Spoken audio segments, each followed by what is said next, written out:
Outdoors. I'm Peggy Ballister Howells, and we're here at home with Peggy out in the garden today. It's a little bit of a gray day, but that's really okay. It's particularly good if you want to plant new things or move some things outside.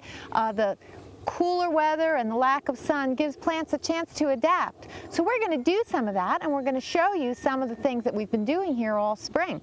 I just finished planting this little butterfly bush, which is very interesting because, as you can see, it has variegated foliage.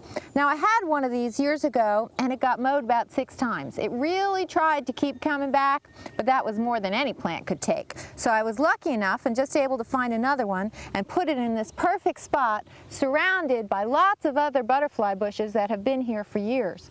Now, butterfly bushes, most of them bloom on new growth, which means that they bloom in the summertime and you can prune them hard in the early spring without preventing yourself from getting flowers. Not like a forsythia, you have to wait till that blooms. But let me show you some of the serious pruning that we've been doing. Now, I have about 8 butterfly bushes here, and you can see, look at this one. Look at the size of that wood on the bottom.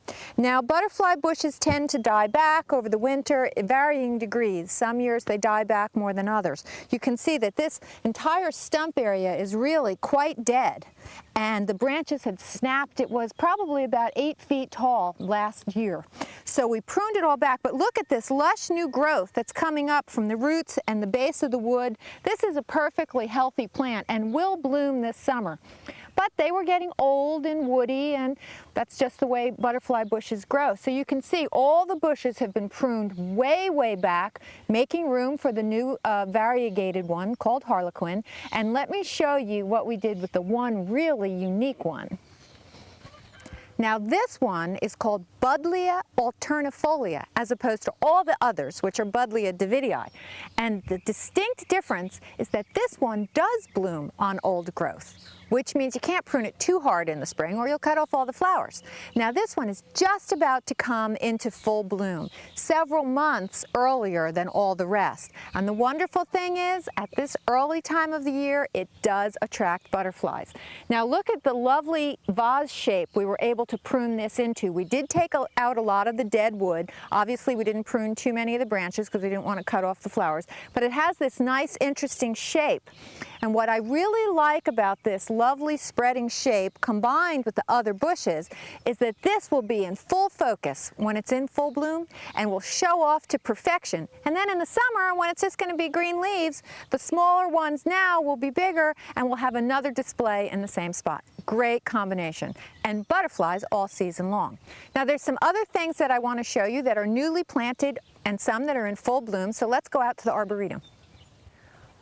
I never used to like these. It's called an Abelia grandiflora, and I had it for years, and it just had a few little pink flowers. And then last year, it started to do this, which is kind of irresistible. There are so many flowers on this plant, I can't even imagine trying to count them all. It blooms on new growth. It is spectacular. The blooms last a long time. It took really about 5 years before it started to be magnificent, and now it simply takes my breath away. Now, I have other things to show you. Look at this Cyananthus over here. Very upset with these. There's a lot of dead wood. You can see that the winter really took its toll. At the same time, it still has these beautiful flowers. Sometimes it's called fringe tree. I'm going to do some serious pruning on it as soon as it finishes blooming. And I really want to save them. For one thing, they get beautiful berries in the fall that are a favorite food of birds. Now, I want to show you something that required some rescuing and replanting. So let's move over here. This one in the middle isn't really here for its flowers. It's a weeping beech, and it's all contorted and funny looking and just has a tremendous amount of personality. It's even interesting in the winter when it doesn't have leaves, so you can see the contorted branches. That's how it got to claim center stage. Over here, we had some problems with the wet weather in the previous couple of years. We lost all the sand cherries that were out here. We've cut them all down. We have some weed growth that needs to be taken care of, but they were replaced by this red twig dogwood. Has very pretty variegated foliage. It spreads from the vase, and it's very tolerant of wet ground. Now, it's not real soggy here, but this is one of the lowest spots on the farm, so I'm sure this will thrive where the sand cherries that are in a fruit family have very little tolerance for wet feet. I'm a little taken back, however. Look at what we've got. This horrible mulberry is growing where we don't really want it around the stump, but look what's coming up from the roots of the old sand cherries. Nice, healthy new growth in several places. I think we're going to be able to save these. There's several others behind me that were the most deteriorated. This is on the highest ground of the planting, and we may just get one to come back, which would be, that would be very satisfying. So we'll keep our fingers crossed and cheer this little guy on. Now, a couple more things to show you, maybe a little closer to the house. So let's head back to the home.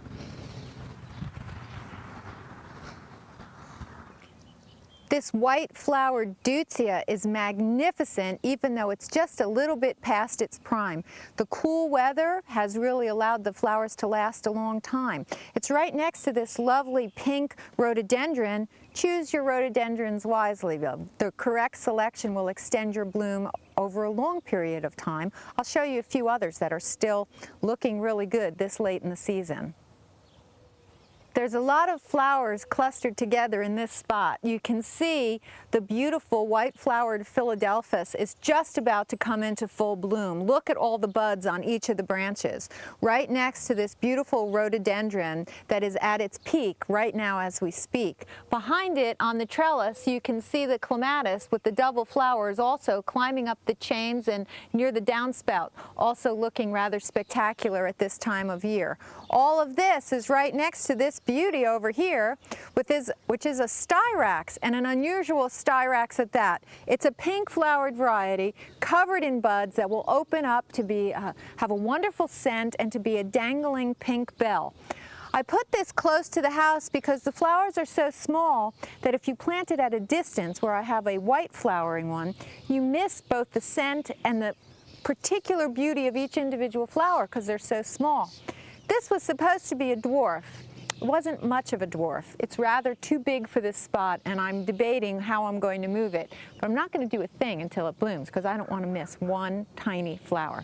Then there's one more little plant that we just planted that's just so fabulous and so little that I have to share it with you. It's right around the corner. Now this little guy was just too unusual to leave at the nursery. I had to have it. It's a larix, or a larch, which is actually deciduous. It looks like an evergreen, but it's not. Now there are very large, full-size shade trees that are larix decidua that are also, they drop their leaves and look very much like evergreens. This little one, though, is unique. At 10 years, it is only going to be 16 inches across and 8 inches high. Now that I've got to see. I'm looking forward to it in 10 years.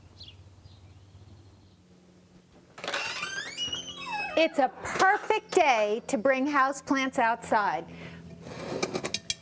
This is an angel's trumpet, and it's been inside all winter. It's got lots of leaves. They look a little pale. But it doesn't have any flowers, and it's not going to unless it gets some more sun. But this cloudy day is perfect to bring it out because it won't get fried in the sun, which can happen if you move it out into strong sun too soon. So I'm going to put it on this step, and then I'm going to bring out a whole bunch more.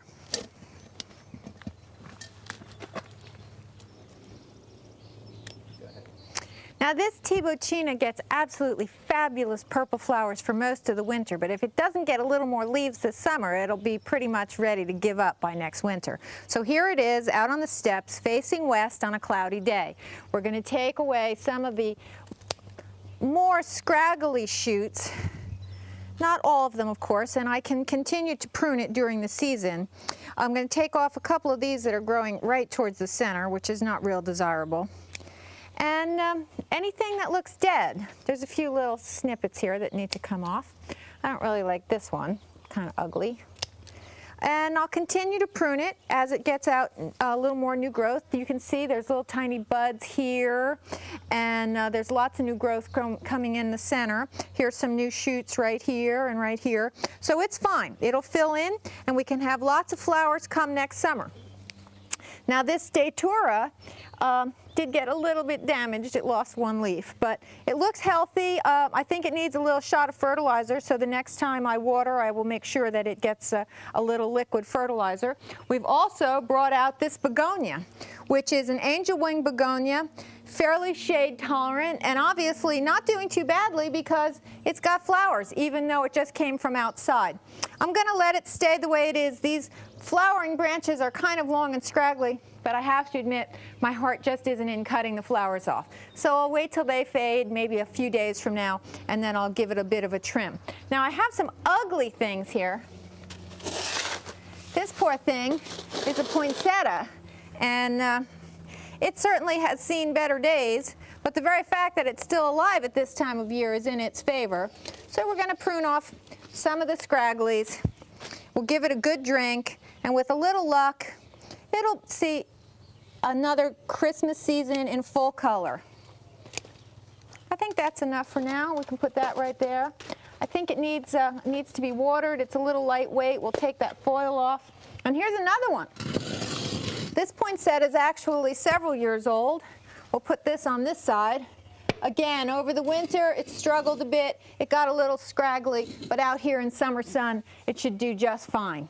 Now, the last plant that we've moved out are all of the amaryllis bulbs. They've bloomed beautifully inside. Now, remember, they need to get 5 healthy leaves strong enough to stand up on their own in order to produce next year's flowers. So they're on the steps on the north-facing side, which is probably a significant improvement over being on a windowsill inside, and we'll see how they do there. But I want my amaryllis flowers next year.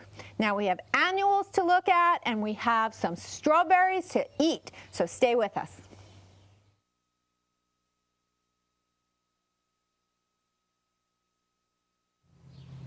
Now, summer annuals give color all season long, and while I don't want to have to plant annuals everywhere, I like the flowering shrubs and the perennials, it's nice to have bright patches of color.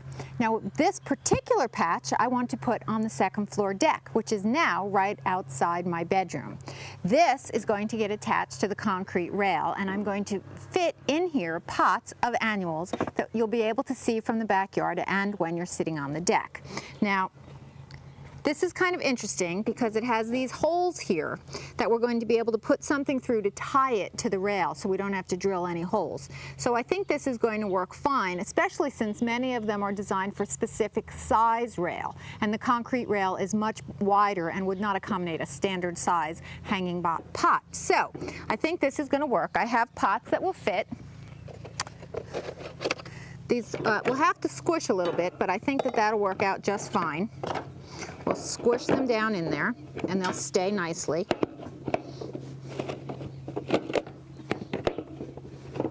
And I brought paper towels out. Now, paper towels aren't absolutely necessary, but I like to use paper towels in the bottom to hold the soil, but the paper towels don't prevent water from draining through. So they are effective in holding in the soil, especially during the process of potting up, which sometimes the soil is very loose. But then the water just kind of seeps right through, so you don't worry about impeding the drainage when the plants are in there. So I have here some potting soil, and we'll fill these up, and as soon as I get done filling them up, I'll show you all the wonderful plants we have to put in there.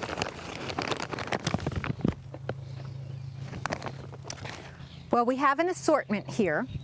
These are petunias, these are dark purple petunias, and these are verbenas.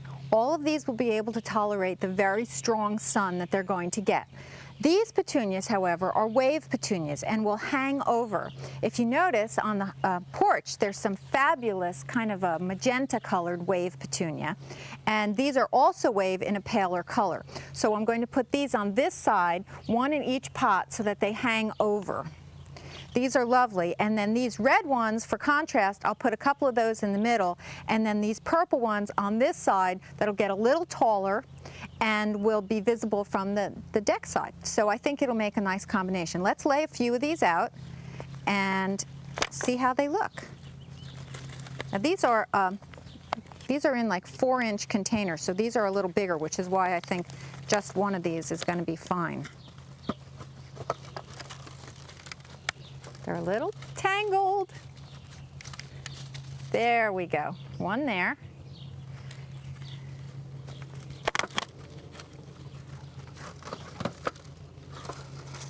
One there.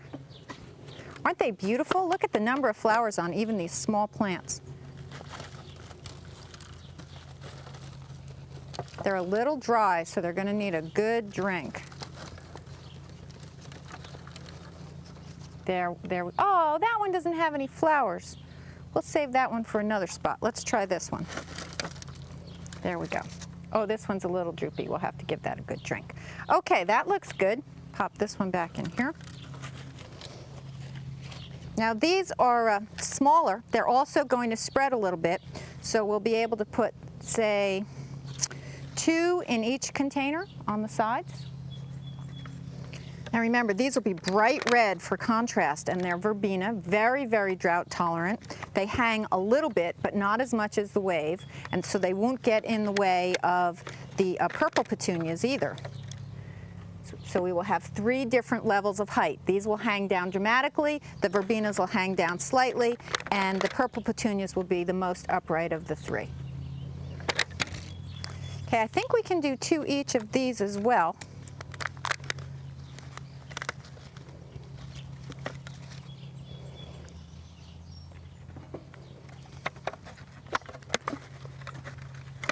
Let's see, they don't all have flowers, so we'll put some with flowers in each one.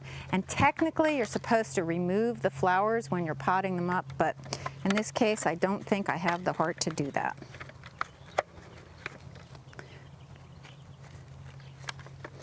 Now you can see where it's going to be attached to the deck upstairs, that it should be beautiful from both inside and out.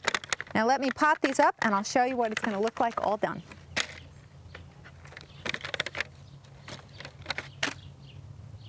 These are all potted up and have been given a good drink, and there's been a little time, so they've been allowed to suck up the water they needed. Even this one that looked a little bit droopy when we popped it in now looks better. We're going to put it up with this great sunlight, and it's going to be blazing hot for most of the summer. It's going to require a little pruning, and it's going to require a lot of water. These are small containers in blazing sun. Keep that in mind for any time you plant something in a container and any time you put that container in the sun. But enjoy your summer annuals. They will give you color and cheerfulness all summer long. Well, this project combines a little bit of gardening with a whole lot of painting, and these branches are actually pussy willow branches, and they were pruned at the appropriate time, say late February or early March, sometime around there, and they were pruned from the contorted or fantail pussy willow, and you can see that some of the branches on these are twisted and contorted and very interesting shapes, and I want to spray paint them red, and they're going to go in the bathroom as tucked in a corner and be kind of fun and funky and unusual, and we certainly don't want to do anything boring up there. So I'm going to spray paint. I'm going to tie back my hair because spray paint does tend to blow. It's a little bit windy outside, and you have to make sure you shake up your spray paint real well. We did that, so you can hear that ball kind of floating around in there. And this, or this, both of these, they're 2 different designs that do the same thing, make spray painting so much easier. You really need a lot more spray paint than you think. It takes several cans to do just about any job. And if you hold your finger on there for a long time, you start to get an ache in your hand, and then you always end up with, you know, paint on the end of your finger, which is gross. So these little devices can hook on here. They each go on in their own way. That's just that simple, and there's a little trigger, and the trigger presses down on the top of the spray button, so you don't have to hold it. And we're going to try it. Here we go. A nice dark color red. Good thing Magic left. We don't need a red dog. And I'm going to spray paint a whole bunch of these, and you're going to see what it looks like when I'm done.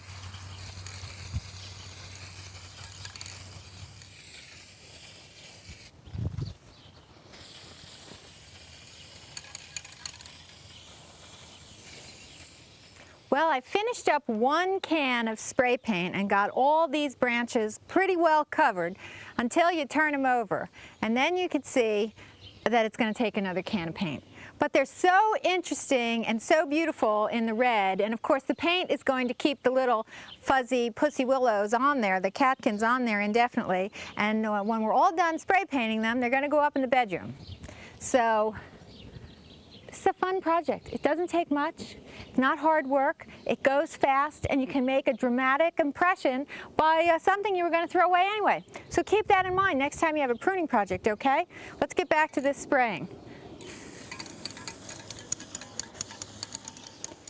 It's strawberry season, and you may have them in the backyard, or you may pick them up at the market, or you may pick your own at one of the local farms. Or you can just visit a farm market and pick up a whole flat of them. Jersey strawberries are the best. Now, a couple things about strawberries. You see the little bumps? There's little bumps on strawberries, and those are actually the seeds. Here's one. You can see the little tiny brownish bumps. Those are actually the seeds, and it's a very unusual fruit in that it has the seeds on the outside. Now, technically, they're not even seeds. Technically, each of the little brown bumps is a fruit. It's the fruit itself. And the part that we eat, in this case, it does not house the seed. It develops from a different part of the flower called the receptacle. So it's unusual in a variety of ways. Another thing is, if you pick a strawberry on the greenish side, that's the way it stays. It does not have the ability to ripen once it's picked. So you want to make sure that when you're picking, you pick fully ripened strawberries, and make sure you lift it up and look at the bottom, because that's often where it hasn't fully ripened yet. And keep an eye out for that when you're buying them at the market, that you want strawberries that have been fully ripened. Of course, Jersey fresh produce has the advantage of not having to be shipped. So it will be picked at its peak of perfection and brought to you, because it doesn't have to go very far while it's still at that peak. So I'm going to show you a few things to do with them. This is an enormous number of strawberries, and these were given to me by Neil Robson of Robson Farm Market. And he has acres and acres, and you can go there to pick strawberries, or you could find a number of places by going to one of two websites, the New Jersey Farm Bureau website, njfb.org, and click on Produce Growers Directory, or the New Jersey Department of Agriculture website and click on Pick Your Own, and you will be able to find all the places in the state that have Pick Your Own strawberries or Pick Your Own anything else you may want to pick. So we're going to start here by taking off the little stems and the leaves, because we certainly don't want to eat them. So I'm going to de-stem a whole bunch of them, and then I'm going to show you what to do.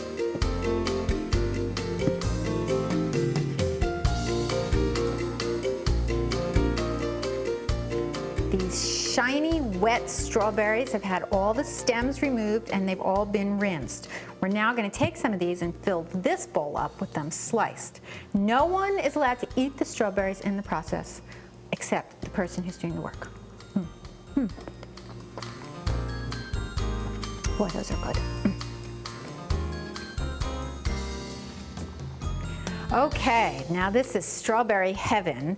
These are already individually washed, cleaned, and set. Oh, this one's upside down. We'll put that one like that. And ready to go into the freezer. And they are set up like this so they don't touch, so they don't freeze together. And once they're frozen solid, you can put them in a freezer bag, squeeze all the air out, and that way you can remove them individually. I like to use them all season long, even into the fall and winter, to mix in with instant lemonade to make strawberry lemonade. Boy, does that take plain old lemonade mix and make it something special, and it's really easy. Now these are ready to eat now, all sliced up. Now this is what we like to do, and I've been doing this since I was a little girl. There may be some people that think this is, what would the expression be, gilding the lily, sugaring the strawberries. It's okay in my book. I like to coat them, put a nice little layer of sugar on top, and mix it up. And the sugar actually acts a little bit as a preservative, because they hold up very well in the refrigerator once they've been sugared. They're excellent like this for putting on cereal in the morning, putting on ice cream, pound cake, or just indulging in with just a little whipped cream is really wonderful.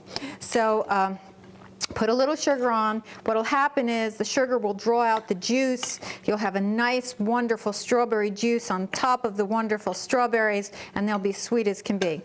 Okay, all right, so just a little bit more. Okay, so we'll put this in the refrigerator, and by the time we're ready to use it, it'll be nice and juicy, and that's ready to go. We still have plenty of clean strawberries left, and this is a great thing to do. We all have our yogurt, and we like to have it, you know, with fruit on the bottom or fruit on the top or some sort of flavor. This is vanilla, light and fit. It's a low-fat kind of yogurt. This is, ooh, that's pretty good just the way it is. We're going to put this in here.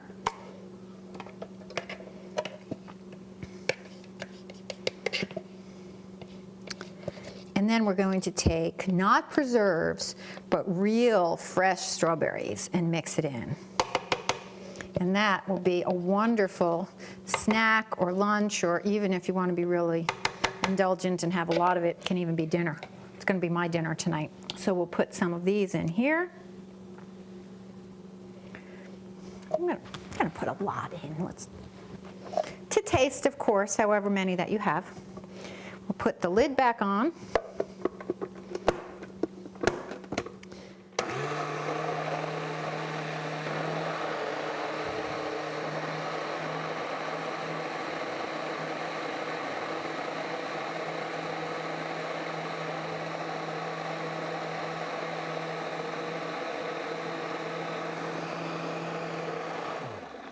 I think it needs to be stirred up just a little.